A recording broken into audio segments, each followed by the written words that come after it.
Hello then, welcome to the World News right here on VOP TV. I'm Esther Mwachuku and these are the top stories. Manipur conflict continues as churches get burnt. Pakistan violence escalates further as Imran Khan's aide gets arrested. Two killed in Mercedes-Benz factory in Germany.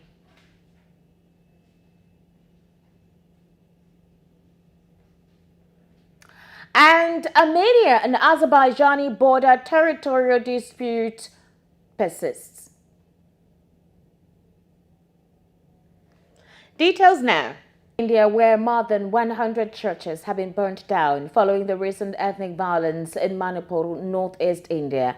For now, the dead and injured is difficult to verify owing to suspension of the internet there in Manipur. However, on Tuesday, the BBC referred to official reporting 60 dead, 200 injured, and tens of thousands displaced. Of recent, there have been clashes between the different ethnic groups in the state, which has in the meantime created an uproar. Renowned in India has been on for decades. More than half, that is about 53% of the population, are Meitei, a particular group, largely Hindu group, that also includes some other individuals right there in India, which mainly comprises of Christians who live in the Imphal Valley region. Now, the two main rival tribal groups are the Naga and Kuki, who are mostly Christians. They live in the Bills and they have scheduled tribe status under certain circumstances.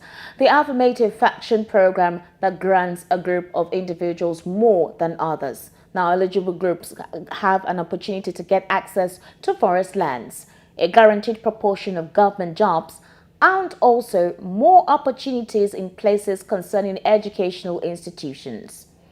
Last week, demands by the Meitei people for access to more lands and access to educational status prompted protests. Thousands of tribal people took part in a rally organized by the All Tribal Students Union of Manipur. However, recently, where the crisis escalated further on Wednesday, violence broke out, and these caused quite an uproar between the ethnic groups, which are the Kuki and the Meitei. Now, thousands of Indian troops have been deployed to the states, and more also to protect the individuals, especially those of the majority, while thousands of people have been moved to camps for safety. On Wednesday, the Open Faction Group, as well as the Doors and partners, said that the rally had been on for so long, and these created a peaceful rally by these individuals. Christians, however, have been heavily victimized in a flagrant display of violence. Now, we do have Paul Ejime, who is a global affairs analyst, to help us talk more in-depthly into the conversation. Paul, good afternoon and welcome to the World News right here on VOP TV. Thank you, Exxon. Now, Paul, we've had scenarios like this whereby in time past people have actually died from ethnic clashes. We do have this group in India, specifically in Manipur, the Meitei people, and they have been asking for representation in several facets of governance, especially for access to lands and forests, also access to education and other benefits that any societal individual can actually clamor for. Unfortunately, many churches have been burnt. Christians specifically have been persecuted while these rights have been asked for. We do know that most of the wars that have been occurring across the world starts from tribal or ethnic sentiments, ethnic divides, ethnic comments. We do know that recently the situation in Sudan can be told to us what is currently going on in Manipur. Ukraine too, Russia is claiming that Ukrainians do not have the right to isolate themselves. They're part of Russians. And of course, even the South African apartheid situation that was observed at the time. These things start very small and then eventually they escalate. And most countries have been torn by most of this tribal and ethnic sentiments. What do you say to this? Well, quite a mouthful. Thank you. The point is that the world, as it is, facing some difficulty. There is question of economic, problems, political and social, and that has really is whipping up sentiments amongst people, where you now have individuals or settlers and all that across the world. That is the diversity. I think is the this pressure on utilities, on resources, is now translated into, it's getting into the human beings that they are finding it difficult to tolerate each other. Otherwise, India, a population of almost 1.3 or 1.4 billion. That is the second most populous, if not most populous now, trying to overtake China. It's a ethnic and multi-tribal, multi-religious. Of course, Hindu and all that, has a dominant religion. But there are also others that you cannot discontent us. And why, if they have tolerated each other over the years, what is the problem? That is where the issue of the pressure and stress of economic pressure will come in. But it's all question of managing diversity. The good Lord that created the world, if he wanted one tribe or one ethnic group or one religion to exist, it would have done so. But human beings, in their own wisdom too, have continued to multiply some of these tendencies. You have many religion, even within religion, you have people setting up their own, and so on and so forth. Even the same, what you might consider the same ethnic groups are get together. Religions, you have so many sects within religions. It's human, but the point is, religious and tolerance is the only thing that can bring peace. And then, because it is when this there is no this tolerance is lacking, that is when people complain about marginalization or domination, or the fact that they have schemed out of things, governance.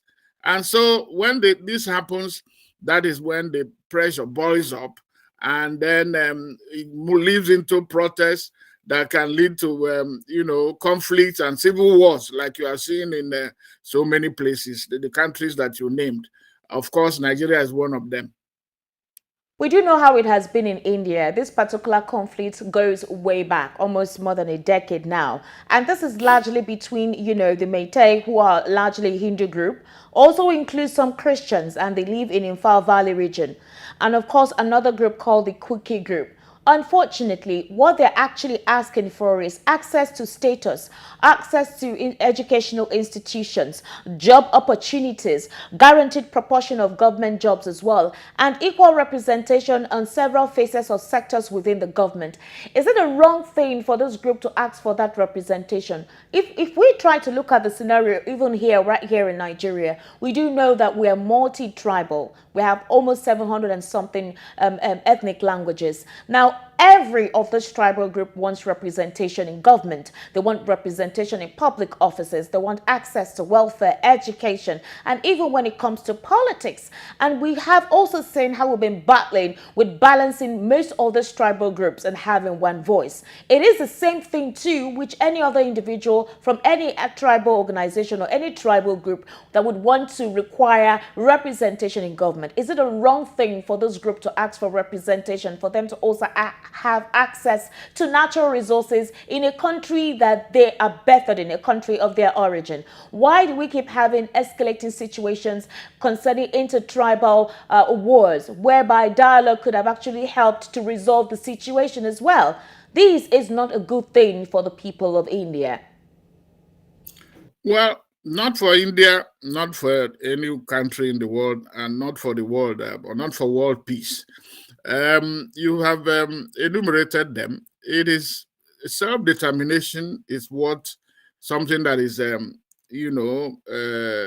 recognized by the UN system. the human rights. It's one of those that and that is why you remember that we used to have the former, Soviet Union. Now, so many countries, Yugoslavia, they have broken. You have seen Sudan. You now have South Sudan. You saw Ethiopia, also breaking, and so on and so forth. But the point is that they are not doing it in a way, in a non-violent way. If people feel that they are not being represented, or that lack of participation in governance, there are ways, non-violent ways this can be achieved through dialogue, through consultation. But at times, when the dominant religion or dominant tribes or dominant ethnic groups, when they make it impossible for these changes to come through, what is it called? Peaceful means. That is why they resort to violence. So I think it is a case of, because those who even manage to get their own self-determination or from other larger groups are also now denying others the same rights which they are enjoying. And that is where the irony comes in. And then it requires but at the bottom of all this thing is the fact that the resources, the management of resources, the fact that you have talked about it, participation in governance, representation, and then getting your what they consider your share of due of what they consider to be due to them. When this is lacking, that is when you have a problem. And the economic situation is not getting any better. The country is under a very serious stress and challenge, but it requires good management. It requires history. India doesn't have a good, reputation. Well, remember, that is where the caste system comes, where some people are considered, less human or second-class citizens. So this is what is playing out now because of that inability by the leadership to manage diversity. And until and unless the world learns how to do that, we will keep having these frictions, these conflicts, which is really avoidable, because at the end of the day, they will still end up at the negotiating table. So why don't we do that instead of having to kill, to waste human lives and then resources before you now come back to do what they ought to have done in the first place. So let's reason. Here is the situation. Apparently, the fate of the Meitei Christians are of particular concern because they feel rejected by both groups, that is the Kuki and the Meitei, and they're severely victimized and under immense pressure to reconvert. Now, that's another scenario too. You can imagine the circumstances that this particular group, feel overwhelmed with, that they want to reconvert, meaning that whatever faith, the belief system that they have actually been brought up with, they are intending to reconvert, so possibly they can have peace of mind.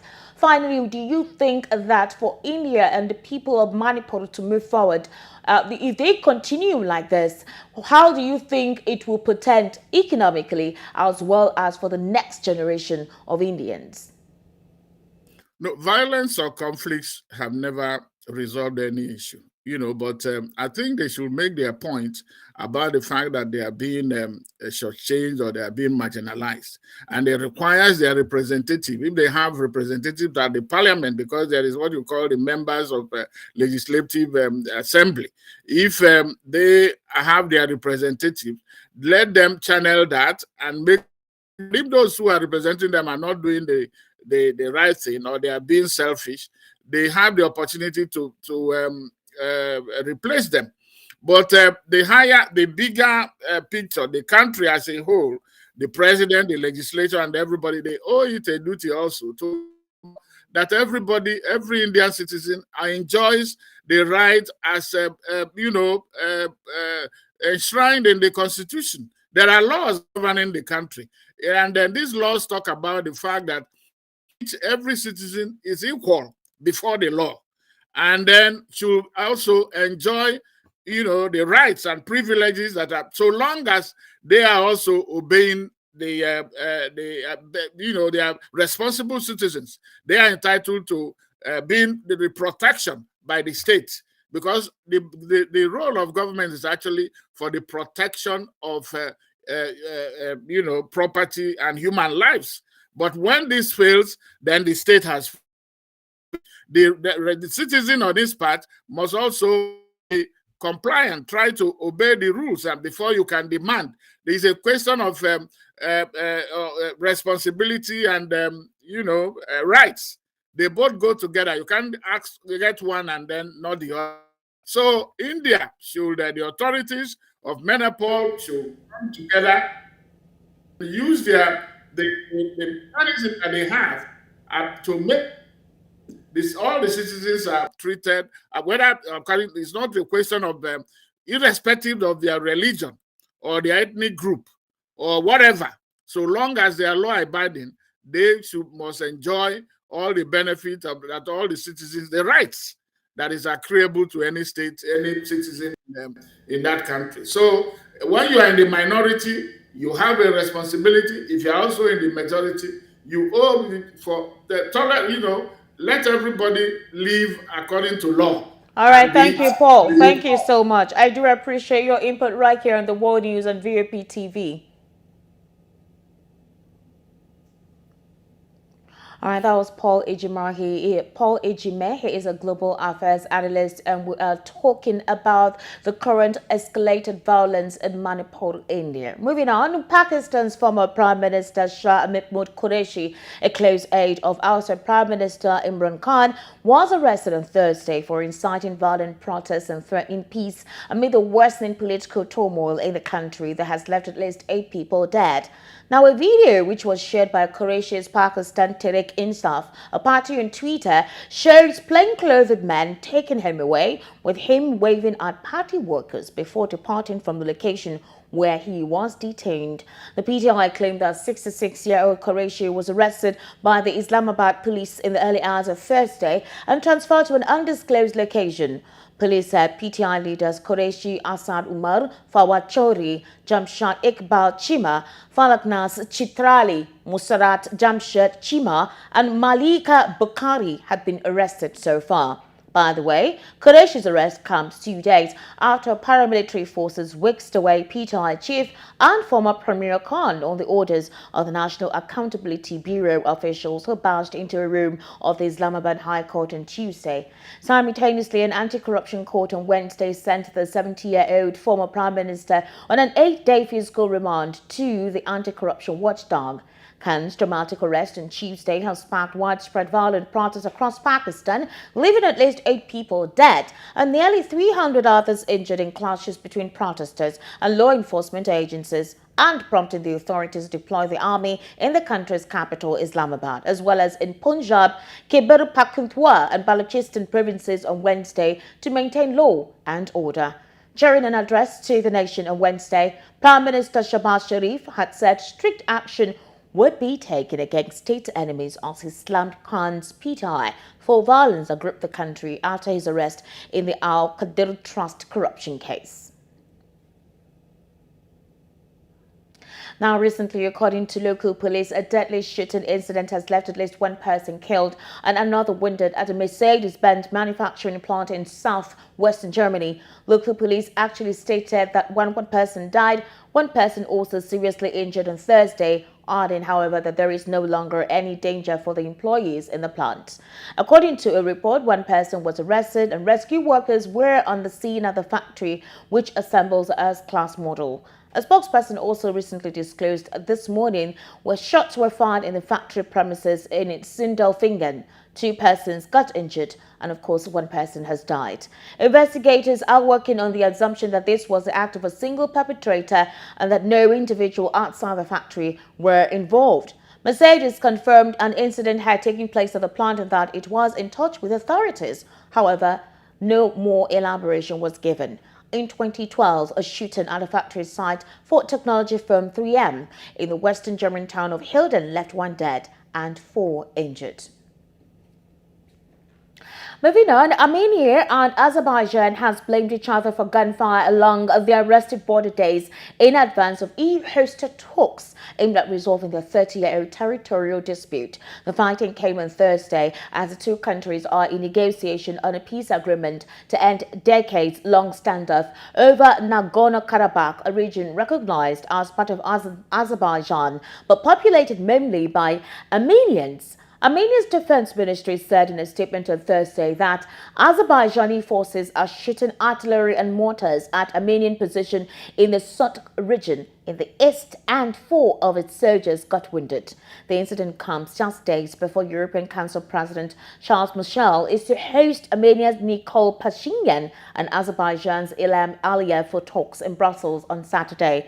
According to the European Union, the two also agreed to meet together with the leaders of France and Germany on the sidelines of a European summit in Moldova on the 1st of June. The EU-hosted meeting comes after the United States said tangible progress has been made at talks between foreign ministers in Washington, D.C. last week, which is aimed at ending the dispute over the enclave of Nagorno-Karabakh.